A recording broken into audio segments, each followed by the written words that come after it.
El silencio de un hombre bueno es el ruido más ensordecedor que existe. Yo lo descubrí la tarde en que Mateo encontró el encendedor de otro hombre en mi auto. No lo arrojó, no gritó, no me acusó de nada. Simplemente lo sostuvo entre sus dedos, un objeto metálico y ajeno en la penumbra del garaje. Y me preguntó con una calma que me congeló la sangre: ¿de quién es este encendedor? 7 años de vida en común, 7 años de rutinas, de facturas pagadas a medias, de saber exactamente cómo le gustaba el café y qué lado de la cama prefería. Todo se detuvo en ese instante. El aire se volvió denso, pesado, como si todo el oxígeno del mundo se hubiera concentrado en esa pequeña pieza de metal. Y en ese vacío, en esa pausa que duró una eternidad, tuve que tomar una decisión. Pude haber dicho la verdad, una verdad torpe e inocente, pero la verdad al fin y al cabo. Pude haber dicho que era de un colega al que le di un aventón, pero el pánico es un animal irracional, y en su lugar, escuché a una extraña que usaba mi voz decir una mentira estúpida, una mentira frágil que cambiaría todo para siempre. Ah, es de Ana. Usó mi coche ayer. Una mentira innecesaria, una grieta diminuta en los cimientos de todo lo que habíamos construido. Si te sientes conectado con esta historia y quieres acompañarme en este viaje, suscríbete al canal y déjame en los comentarios desde qué ciudad o país me estás escuchando. Tu compañía significa mucho para mí. Nuestra historia no había nacido para terminar así, en el silencio de un garaje. Comenzó con una pasión de esas que te hacen sentir que el mundo se reconfigura a tu alrededor. Mateo era risa, era música, era la certeza de que había llegado a casa. Nos mudamos a nuestro apartamento en el corazón de la Ciudad de México y lo llenamos de plantas, de libros, de proyectos a futuro. Éramos un equipo, uno de esos equipos que funcionan con una precisión envidiable. Él se encargaba de las cenas, yo de la organización de los viajes. Nos movíamos en una coreografía perfecta, una danza de gestos predecibles y conversaciones logísticas sobre el supermercado o la próxima visita a nuestros padres. Éramos eficientes, funcionales, un engranaje perfecto que administraba la vida, pero en algún punto del camino, la música se había ido apagando. La complicidad, esa comunicación secreta que se tiene con la mirada, se había erosionado, dejando en su lugar un compañerismo cómodo pero peligrosamente vacío. Yo lo amaba, o al menos amaba la estructura de la vida que habíamos levantado juntos, pero un vacío se había instalado en mi pecho, una sensación persistente de ser parte del mobiliario, útil pero invisible. Yo era la primera en sentirlo. A mis 32 años, con una carrera como arquitecta que me gustaba, me sentía atrapada en un limbo emocional. Miraba a Mateo, un hombre bueno, un hombre leal, y me sentía la peor persona del mundo por no ser feliz. ¿Qué más podía pedir? Teníamos estabilidad, salud, amigos en común. A los ojos de todos, éramos el ejemplo de la pareja perfecta. Pero por las noches, cuando él se dormía antes que yo, me quedaba mirando el techo y sentía una soledad tan profunda que me ahogaba. Era la soledad de no ser vista, de no ser deseada más allá de la costumbre. Me sentía como una de esas casas antiguas que diseño, con una fachada hermosa y sólida, pero con las tuberías internas corroídas por el tiempo y la falta de atención. Sentía culpa, una culpa inmensa por mi propia insatisfacción. ¿Cómo podía sentirme así cuando lo tenía todo? Era una traición silenciosa, no hacia él, sino hacia la promesa que nos habíamos hecho de ser felices juntos. Y esa culpa me impedía hablar, me obligaba a sonreír en las cenas familiares y a seguir interpretando mi papel en nuestra coreografía perfecta. El desequilibrio llegó en una noche cualquiera. Una de esas noches que no prometen nada. Después de un evento de trabajo, le ofrecí llevar a Daniel, un colega que acababa de mudarse a la ciudad. Llovía a cántaros y el tráfico nos atrapó en un laberinto de luces rojas y asfalto mojado. Para matar el tiempo, sacó un cigarro y yo, que no fumaba desde la universidad, le acepté uno. Dentro del auto, con el sonido de la lluvia como única música de fondo, hablamos. No hablamos de trabajo, ni del clima, ni de ninguna de las banalidades que llenan los silencios incómodos. Hablamos de sueños rotos, del miedo a no estar viviendo la vida correcta, de esa sensación de estar buscando algo sin saber qué es. Por primera vez en años, sentí que alguien me veía. No como la arquitecta, no como la pareja de Mateo, sino como Sofía. Había una conexión eléctrica en el aire, una vibración que me hizo sentir viva de una forma que ya no recordaba.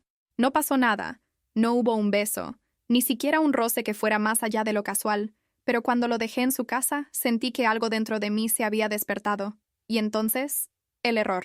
Daniel, en su apuro por salir del auto, olvidó su encendedor en el portavasos. Un objeto trivial, plateado y frío. No le di importancia. Lo metí en la guantera y me olvidé de él. Al día siguiente, la vida siguió su curso predecible. desayunamos juntos, hablamos del pago de un servicio y nos despedimos con un beso en la mejilla, un beso que se había vuelto más un trámite que un gesto de afecto. Por la tarde, mientras yo estaba en una reunión, Mateo me llamó. Necesitaba un cable para su celular que creía haber dejado en mi auto.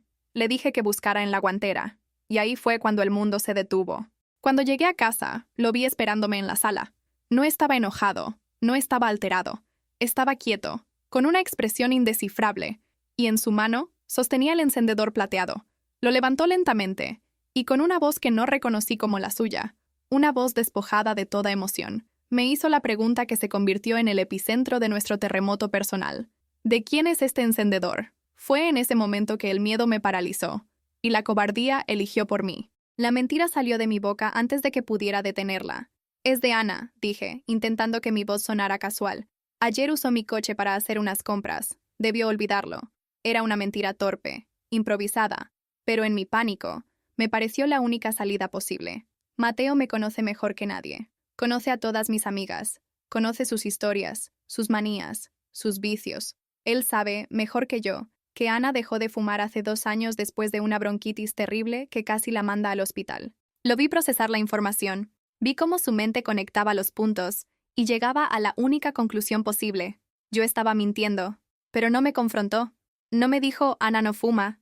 No me exigió una explicación. Simplemente asintió lentamente, colocó el encendedor sobre la mesita de centro y se dio la vuelta para ir a la cocina. Y ese fue el principio del fin. Su silencio fue mucho peor que cualquier grito. Se convirtió en un juez implacable que vivía con nosotros, que se sentaba a la mesa durante la cena y que se acostaba en la cama entre los dos. Una frialdad cortante se instaló en sus ojos, una distancia que me aterrorizaba. Él no acusaba, él observaba, y yo empecé a ahogarme en el veneno de mi propia mentira. A partir de ese día, nuestro hogar se transformó en un campo minado. Cada palabra, cada gesto, estaba cargado de una tensión insoportable. Intenté compensar, llenar el abismo que se había abierto entre nosotros con una atención forzada. Preparé sus platillos favoritos. Le propuse ver las películas que a él le gustaban. Le preguntaba por su día con un interés exagerado que sonaba falso hasta para mí. Quería desesperadamente volver al día anterior, al momento antes de la mentira, y elegir un camino diferente. Pero el tiempo no retrocede. Mateo se movía por la casa como un fantasma educado. Me respondía con una cortesía vacía que me dolía más que cualquier insulto. Sí, gracias. La cena estuvo deliciosa. No, no estoy cansado, solo pensativo. Sus respuestas eran monosílabos, barreras invisibles que me impedían llegar a él. El hombre con el que había compartido mis secretos más profundos se había convertido en un extraño cortés que dormía a mi lado. El calor de su cuerpo en la cama ya no era un consuelo, sino un recordatorio de la distancia glacial que nos separaba. Cada noche, me acostaba a su lado y sentía que estaba durmiendo junto a un abismo. El coche, nuestro pequeño espacio compartido de viajes y canciones, se convirtió en la escena de un crimen silencioso. Cada vez que me subía, veía el portavasos vacío y sentía una punzada de culpa. Me obsesioné con la limpieza del auto, aspirando cada rincón como si pudiera borrar la memoria de esa conversación, de ese cigarrillo compartido. Empecé a analizar cada uno de mis movimientos, cada palabra que salía de mi boca. Me volví paranoica, tratando de adivinar qué estaría pensando él. ¿Creería que lo estaba engañando? ¿Se estaría imaginando escenarios que nunca ocurrieron? La falta de una confrontación directa me estaba volviendo loca. Prefería 1000 veces una pelea a gritos, una explosión de rabia, a esa tortura lenta y silenciosa. El silencio de Mateo no era pasivo, era un arma, era una forma de castigo, una demostración de poder. Él me estaba dejando sola con mi mentira, obligándome a vivir con sus consecuencias, a ver cómo envenenaba cada rincón de nuestra vida. Y yo, por cobardía, no me atrevía a romper ese silencio, a confesar y enfrentar la tormenta que seguramente vendría después. Una noche la situación llegó a un punto de quiebre para mí. Habíamos pasado todo el fin de semana en casa, moviéndonos en órbitas separadas, apenas cruzando miradas. La atmósfera era tan pesada que me costaba respirar. Por la noche, en la cama, me armé de valor. Me giré y busqué su cuerpo en la oscuridad, anhelando un mínimo gesto de afecto, una señal de que todavía quedaba algo por salvar. Deslicé mi brazo sobre su pecho para abrazarlo, como lo había hecho miles de noches antes, pero su reacción me destrozó. Su cuerpo se puso rígido al instante, tenso, como si estuviera abrazando a una completa extraña. No me apartó, no me dijo nada, pero esa rigidez fue la respuesta más clara y dolorosa de todas. Fue una confirmación física, innegable, de que el puente entre nosotros se había derrumbado. Retiré mi brazo lentamente, sintiendo una humillación y un dolor tan agudos que me quemaban por dentro. Me di la vuelta, dándole la espalda, y lloré en silencio, ahogando mis sollozos en la almohada para que él no me escuchara. Esa noche entendí que el amor no muere solo por grandes traiciones. A veces se asfixia lentamente en el espacio que dejan los cuerpos que ya no se buscan. El insomnio se convirtió en mi compañero constante. Pasaba las noches en vela, repasando cada detalle de nuestra historia, buscando el momento exacto en que nos habíamos perdido. ¿Fue cuando dejamos de cenar juntos por el trabajo? ¿O cuando empezamos a ver series en pantallas separadas, cada uno en su propio mundo? Recordaba los primeros años, cuando un simple roce de manos podía encender un fuego. Ahora, el contacto físico se sentía como una obligación, una formalidad. Me di cuenta de que la mentira del encendedor no había sido la causa de nuestro distanciamiento, sino un síntoma de una enfermedad mucho más profunda: el silencio. Llevábamos meses, quizás años, sin hablar de lo importante. Hablábamos de logística, pero no de nuestros miedos. Compartíamos una cama, pero no nuestras vulnerabilidades. Yo me había sentido sola a su lado durante mucho tiempo, pero nunca tuve el valor de decírselo. Temía que mi vacío fuera una crítica hacia él, una acusación de que no era suficiente. Y en mi intento por protegerlo de mi propia infelicidad, construí un muro entre nosotros, un muro que mi estúpida mentira había terminado de solidificar. Empecé a observar a Daniel en el trabajo con otros ojos. Ya no veía la conexión eléctrica, sino el peligro. Era un recordatorio constante de mi error. Me volví fría y distante con él, respondiendo a sus intentos de conversación con monosílabos, creando una barrera profesional para evitar cualquier tipo de malentendido. Él, confundido por mi cambio de actitud, finalmente dejó de intentarlo, y me sentí aliviada y miserable al mismo tiempo. Aliviada porque el riesgo había desaparecido, y miserable porque me di cuenta de lo que realmente había buscado en esa breve conversación en el coche. Una vía de escape. No un escape de Mateo, sino un escape de mí misma, de la mujer en la que me había convertido. Una mujer que sonreía por fuera mientras se sentía muerta por dentro. La conversación con Daniel no había sido sobre una infidelidad. Había sido sobre la necesidad desesperada de sentirme viva, de que alguien me recordara quién era yo más allá de la rutina. Pero había elegido la forma más cobarde y destructiva de buscar esa validación, y ahora estaba pagando el precio. Un sábado por la mañana, la tensión en el apartamento era palpable. Mateo estaba en su estudio, supuestamente trabajando, y yo me dedicaba a limpiar la casa con una energía frenética, como si frotando las superficies pudiera limpiar mi conciencia. Su computadora portátil estaba en la mesa del comedor, y me pidió que le ayudara a buscar un correo antiguo que no encontraba, algo relacionado con la garantía de un equipo de sonido. Mientras navegaba por su bandeja de entrada, con él a mi lado indicándome, mis ojos se toparon con algo que no esperaba. Era un correo de confirmación de un hotel boutique en Oaxaca. Lo abrí, pensando que sería un viaje de trabajo del que no me había hablado, pero no lo era. La reserva era para 2 personas, para un fin de semana largo, y la fecha de la compra era de 2 semanas antes del incidente del encendedor. Mi corazón se detuvo. Al final del correo, había una pequeña nota que él mismo había escrito, un recordatorio para sí mismo, recordar cómo empezó todo. El aire se escapó de mis pulmones. Un frío helado recorrió mi cuerpo mientras la verdad me golpeaba con la fuerza de un huracán. ¿Te está gustando esta historia? Deja un like y suscríbete al canal. Ahora continuamos con el vídeo. El recibo en la pantalla era más que una reserva de hotel. Era la prueba irrefutable de mi ceguera, de mi egoísmo. Mateo no se estaba distanciando de mí. Estaba planeando una forma de reencontrarnos. Había visto la misma grieta que yo sentía, la misma distancia que nos separaba, y en lugar de resignarse, había decidido actuar. Estaba construyendo un puente de vuelta hacia mí, un viaje a Oaxaca, el lugar donde hicimos nuestro primer viaje juntos, un intento de recordar cómo empezó todo. Y yo, en mi desesperación y cobardía, no solo no vi el puente, sino que lo dinamité.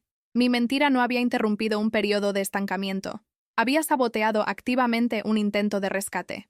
Había apuñalado por la espalda a un amor que, a pesar del silencio y la rutina, todavía luchaba por respirar. El peso de esa revelación fue devastador. Me sentí como la villana de mi propia historia, la arquitecta de mi propia destrucción. La culpa que había sentido antes no era nada comparada con esto.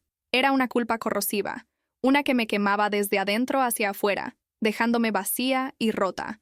Me quedé mirando la pantalla, incapaz de moverme. Mateo, a mi lado, vio lo que yo estaba viendo. No dijo nada. No había nada que decir. La evidencia de su intención y de mi traición estaba ahí, brillando entre nosotros. Me levanté de la silla lentamente y me encerré en el baño. Me miré al espejo y no reconocí a la persona que me devolvía la mirada. Tenía los ojos desorbitados, la piel pálida. ¿Quién era esa mujer que había sacrificado la última esperanza de su relación por protegerse de una incomodidad momentánea? La verdad me golpeó con una claridad brutal. El problema nunca fue la falta de amor de Mateo. El problema era mi propia incapacidad para ser honesta, primero conmigo misma y luego con él. Mi silencio sobre mi soledad, sobre mi vacío, había envenenado el pozo. Y la mentira sobre el encendedor fue solo la gota que derramó el veneno. Había pasado tanto tiempo culpando a la rutina, a la comodidad, a la falta de pasión, cuando la verdadera culpable era yo. Yo y mi miedo a ser vulnerable, a decir en voz alta, estoy aquí, a tu lado, pero me siento sola. Esa noche no dormimos. Nos quedamos sentados en el sofá, cada uno en un extremo, con el encendedor plateado sobre la mesita de centro, como una tumba en miniatura para todo lo que habíamos sido. El silencio ya no era acusador, era un silencio de luto. Por primera vez sentía que estábamos de luto por lo mismo. Pasaron horas. Vi el amanecer teñir el cielo de naranja y gris a través de la ventana. Finalmente, cuando la primera luz del día llenó la habitación, no pude soportarlo más. La verdad era un nudo en mi garganta que necesitaba desatar o me ahogaría. Tomé el encendedor, sentí su peso frío en mi mano, y caminé hacia él. Me arrodillé frente a Mateo, que me miró con unos ojos cansados, llenos de un dolor que reflejaba el mío. Puse el encendedor en su mano y las palabras empezaron a brotar, torpes, rotas por los sollozos. Confesé todo. No solo la mentira, no solo el aventón a Daniel y el cigarrillo. Le confesé los meses de soledad, el anhelo desesperado de sentirme vista, el pánico irracional que me llevó a mentir. Le hablé del vacío, de la culpa, del miedo a haberlo perdido mucho antes de que ese encendedor apareciera en nuestras vidas. No le pedí perdón. Sentía que no tenía el derecho. Simplemente le entregué la verdad, cruda y sin adornos, como una ofrenda desesperada.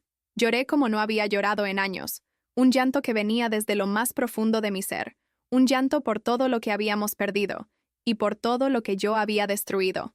Mateo me escuchó, no me interrumpió, no hizo un solo gesto, simplemente escuchó, sosteniendo el encendedor en su mano, hasta que no me quedaron más palabras, solo sollozos ahogados. Y cuando terminé, se quedó en silencio por un largo tiempo. Pero era un silencio diferente. Por primera vez en semanas no sentí que me estuviera juzgando. Era un silencio de asimilación, de procesamiento. Estaba absorbiendo el peso de mi dolor, que ahora se entrelazaba con el suyo. Fue el momento más honesto y vulnerable que habíamos compartido en años. En medio de las ruinas de nuestra relación, despojados de todas las máscaras y pretensiones, finalmente nos estábamos viendo el uno al otro de verdad. Después de mi confesión, no hubo un abrazo de reconciliación. No hubo promesas de un nuevo comienzo. La reserva para Oaxaca fue cancelada en silencio unos días después. El dolor no se había ido, y la confianza estaba hecha añicos. Pero algo fundamental había cambiado. La verdad, aunque brutal, había limpiado el aire envenenado que estábamos respirando. El silencio tenso y acusador fue reemplazado por algo nuevo, un espacio para la conversación. Eran diálogos excitantes al principio, llenos de pausas incómodas y palabras cuidadosamente elegidas. Hablamos de dónde nos habíamos perdido, de las pequeñas concesiones y los silencios cotidianos que nos habían llevado a ese punto. Por primera vez, le hablé de mi soledad sin culparlo, y él, por primera vez, me habló de su propia sensación de desconexión, de cómo mis intentos forzados por arreglar las cosas lo habían hecho sentir aún más presionado y alejado. Estábamos explorando las ruinas de nuestro amor, tratando de entender cómo un edificio tan sólido se había venido abajo. No sé si podremos reconstruir lo que teníamos. Quizás hay cosas que, una vez rotas, no pueden volver a unirse de la misma manera.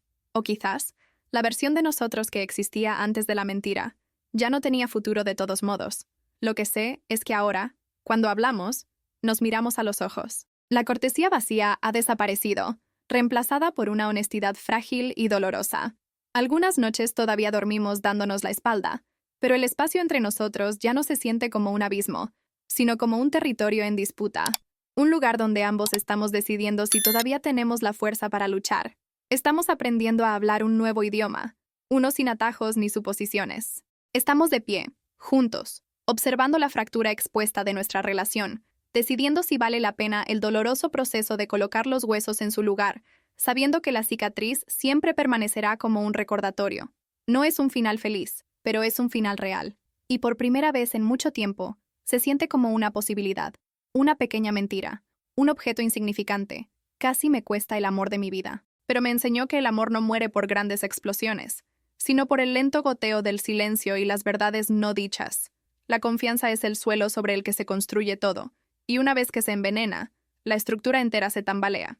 Ahora entiendo que la única forma de reconstruir es excavar hasta los cimientos, sacar toda la tierra contaminada y empezar de nuevo, con la verdad como único material. No sé cuál será nuestro futuro, pero hemos elegido el camino difícil, el de la reconstrucción dolorosa, en lugar de la ruina silenciosa. Y esa elección, en sí misma, es una forma de amor. ¿Alguna vez han dicho una pequeña mentira que tuvo grandes consecuencias? Dejen un corazoncito si creen que la honestidad, aunque duela, es siempre el mejor camino. Suscríbanse para más historias sobre las complejidades del corazón humano. Comenten. La verdad reconstruye. Si ustedes también creen en el poder de las segundas oportunidades.